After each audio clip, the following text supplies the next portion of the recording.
will begin the 11th lecture on the book of Ecclesiastes. Our message today is from Ecclesiastes chapter 10. The title of the chapter is The Lazy Person. First, the wise man and the fool, verses 1 to 3. Second, the need to be calm with a foolish ruler, verses 4 to 7. Third, those who harm others will themselves be harmed, verses 8 and 9.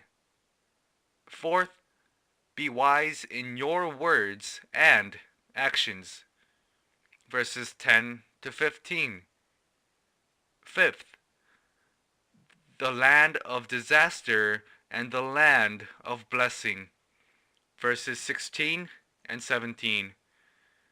Sixth, the lazy person's actions and the result of his actions, verses 18 and 19.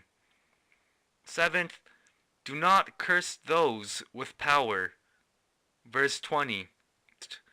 The wise man and the fool, verses 1 to 3. Verse 1, let us read. Dead flies make the perfumer's ointment give off a stench, so a little folly outweighs wisdom and honor. The verse compares the wise man to the fool. Dead flies make the perfumer's ointment smell bad.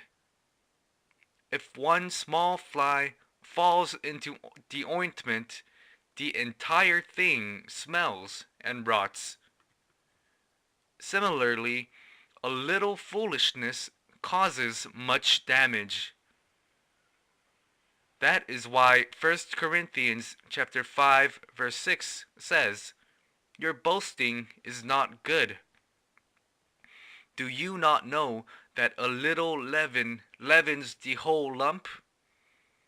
Even a little leaven decays very quickly.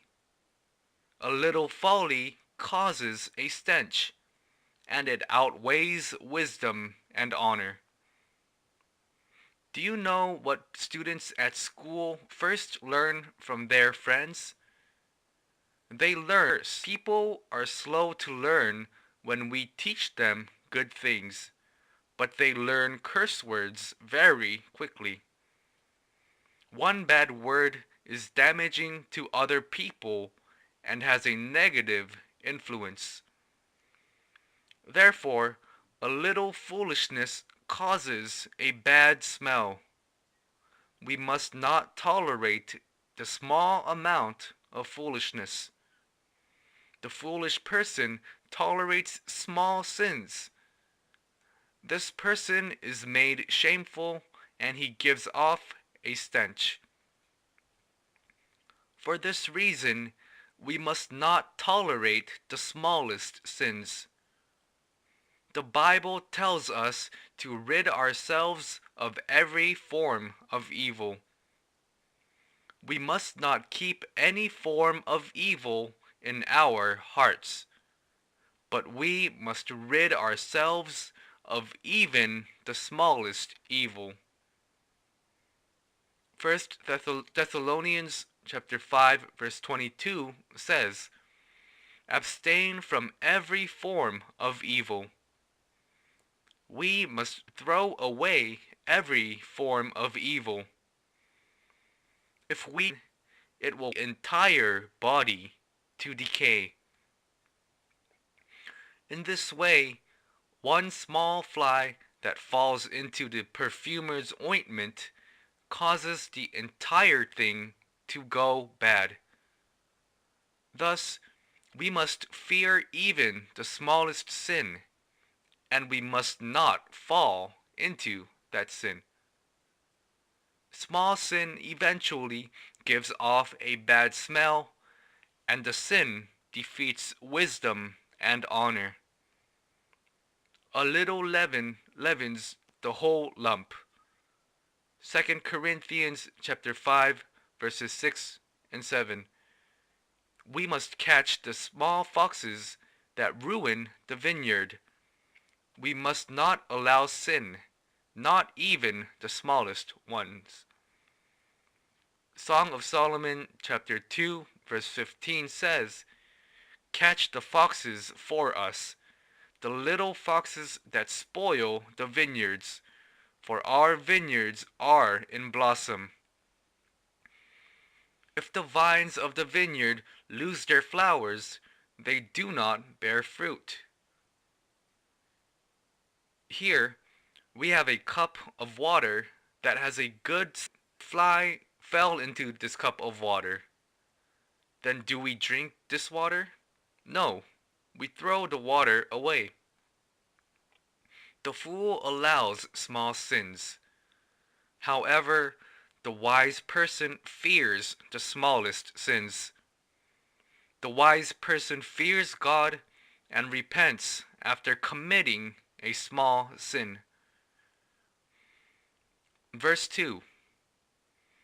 A wise man's heart inclines him to the right, but a fool's heart to the left. The wise man's heart inclines him to the right. The fool's heart inclines to the left. When it says inclines to the right, it means there is power. It also speaks of the importance of the right hand.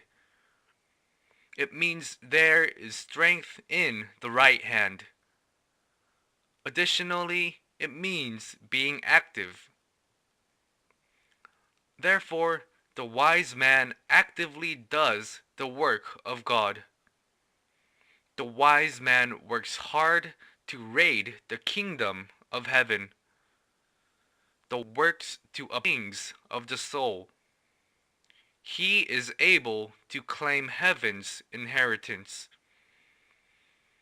Matthew chapter 25 verses 14 to 30 is about the parable of talents.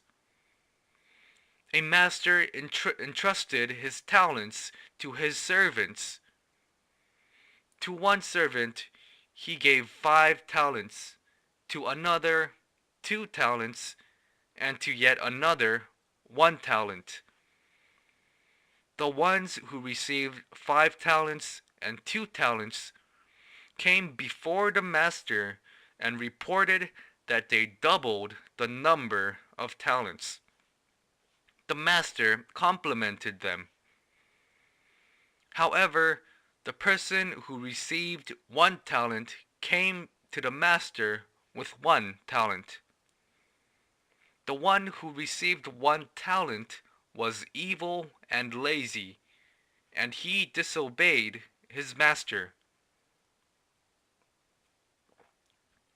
Because of this, he was rebuked. When we are actively doing our work, we will certainly gain. Because the fool did things half-heartedly, did not. The person whose heart inclines him to the right actively goes forward in wisdom. However, the fool is the half-hearted person who leans to the left. At all times, the fool does things half-heartedly. He says, I can't. He says, I cannot do this. Proverbs chapter 22, verse 13. When we act in faith, God allows all things to happen. Matthew chapter 11, verse 12 says that heaven is taken by the violent by force. We must not become half-hearted people. Verse 3. Even when the fool walks on the road, he lacks sense, and he says to everyone that he is a fool.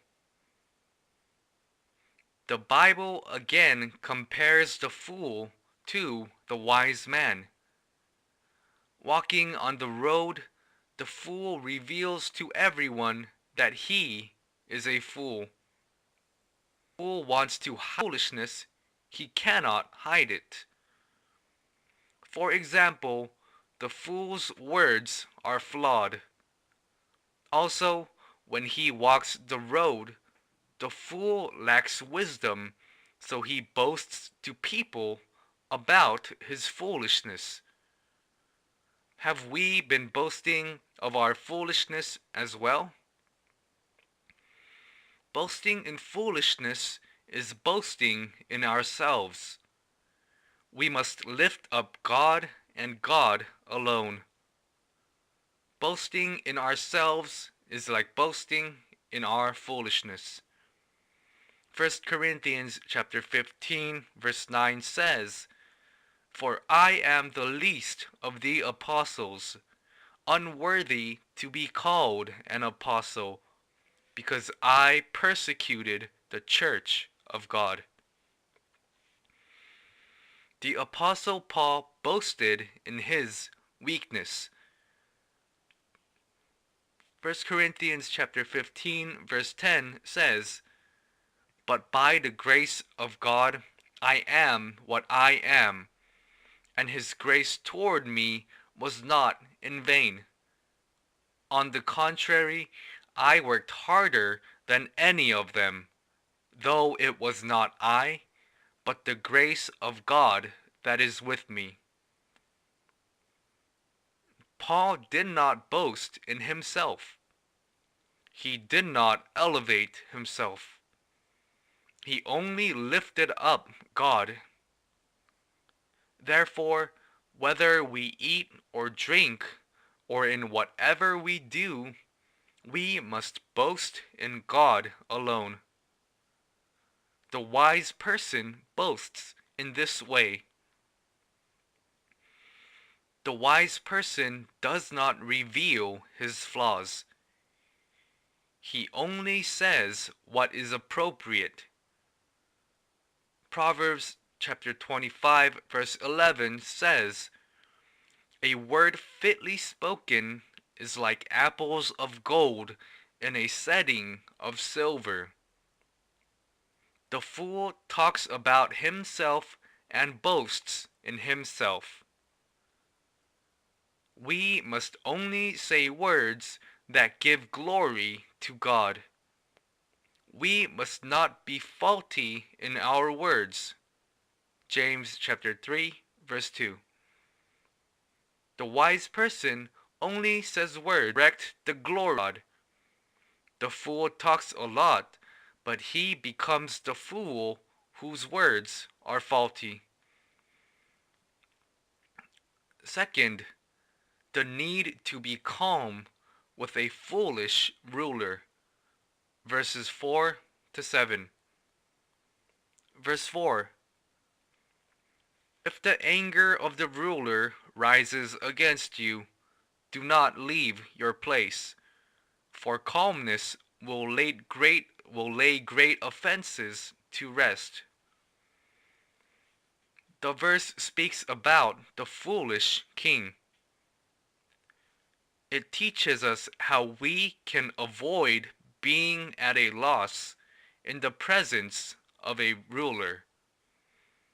We must not allow the one in power to enrage us. We must make sure we are not harmed. In order to do this, we must not leave our place, but we must be calm. Although we may be angry about someone in power or someone above us, we must not be rebellious, but we must be calm and leave everything justly. Then we will avoid damage and we will prosper. Proverbs chapter 15 verse 1 says, "A soft answer turns away wrath, but a harsh word stirs up anger." When we rebel against a ruler or superior, we take damage. First Peter chapter 2 verse 18 says, "Servants, be subject to your masters with all respect, not only to the good and gentle, but also to the unjust." Therefore, when we encounter the foolish king, we must be gentle in his presence. Beginning with verse 6, the foolish king's actions are recorded. What happens to the foolish ruler? Verse 6, folly is set in many high places, and the rich sit in a low place. The fool should sit in a low place. It is the rich who sits in the low place. The verse is referring to those without skill who are sitting at a high place. Slaves who have no skill gain power and ride around on horses as they are seated at a high place. Here, the foolish king is a king without skill. However, he is in a high position. The qualified and skilled should be sitting in the high place, but the unqualified person sits here.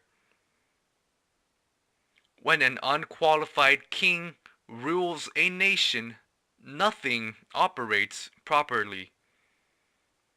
This is evidence that God is punishing the nation. Isaiah chapter 3 verse 4 says, "And I will make boys their princes, and infants shall rule over them." During these times, the wise believer must be gentle as he lives the life of faith. Rebel or go against one in power, our faith will see damage. Here, the Bible teaches the wise believer the secret to not suffering loss when encountering a foolish king. Verse 7, "I have seen slaves on horses, and princes walking on the ground like slaves." Slaves ride horses, while princes walk on the ground like slaves. Fools gain authority and ride horses, while skilled people walk on the ground. Third, those who harm others will themselves be harmed. Verses 8 and 9. Verse 8, "He who digs a pit will fall into it, and a serpent will bite him who breaks through a wall." The verse says, "The one who digs a pit will fall into it." Someone who digs another person will fall into his own pit. Proverbs chapter 26 verse 27 says, "Whoever digs a pit will fall into it, and a stone will come back on him who starts it rolling." If I dig a pit, I will fall into it. If I roll a stone, it will come back and hit me. Therefore, we must not dig pits. Psalm chapter 7 verse 14. We must not dig holes to hurt others. In Daniel chapter 6, there are high officials that are jealous of Daniel. Daniel was faithful in everything he did. However, those who envied Daniel requested to the king that he impose a law that forbids anyone from petitioning to anyone but the king. The king agreed to it, but Daniel continued praying to God. Enemies charged Daniel for disobeying the law. Daniel was thrown into the lion's den. By the power of God, Daniel came out alive. Instead, those who accused Daniel were thrown into the lion's den and eaten by the lions. The officials who tried to kill Daniel had dug a pit. In this way, those who dig pits fall into their own pits.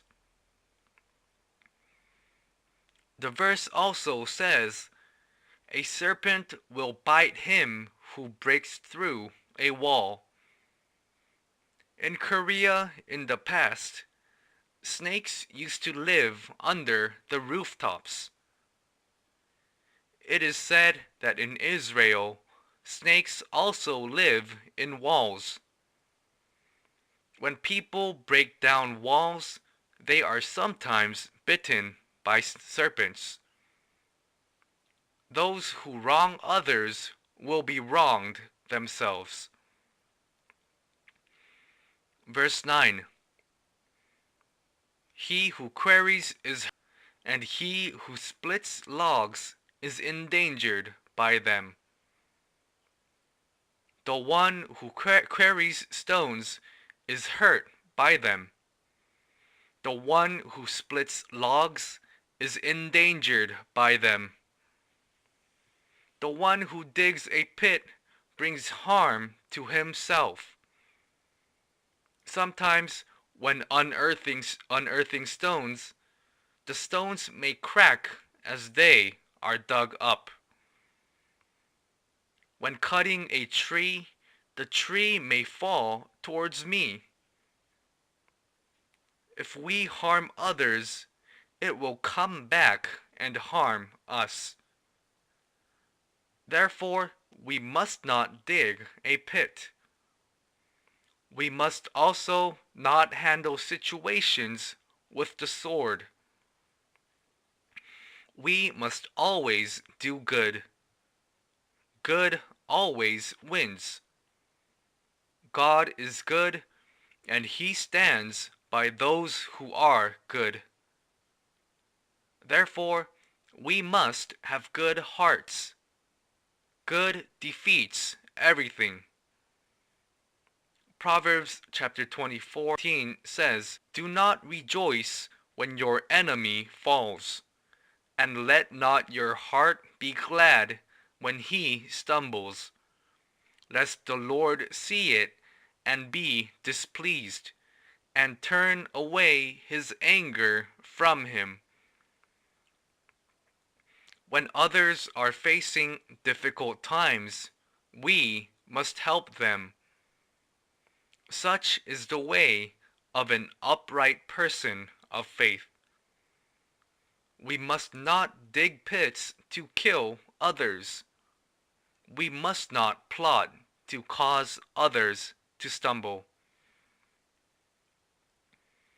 Fourth, be wise in your words and actions. Verses 10 to 15. Verse 10. If the iron is blunt, and one does not sharpen the edge, he must use more strength, but wisdom helps one to succeed. We must be wise in our words and actions. By working hard and doing research, we can easily and effectively do our work. So, actions should be said and done with wisdom. In this verse, the Bible makes this comparison. The verse reads, "If the iron is blunt, and one does not sharpen the edge, he must use more strength. If a worker does not sharpen his sickle in his laziness, will he be able to reap the harvest with a rusty sickle? When the man prepares for the harvest by sharpening his tools, he can efficiently do his work. This is an example of acting in wisdom. Before starting anything, we must first be well prepared. Only then will we do a good job. Thus, we believers must be well prepared when doing the Lord's work. If we are ready, then the job will be done smoothly and we will become wise people. We must especially ourselves before doing the Lord's work, receiving His wisdom and power in prayer. This ends the 11th lecture on the book of Ecclesiastes. Thank you.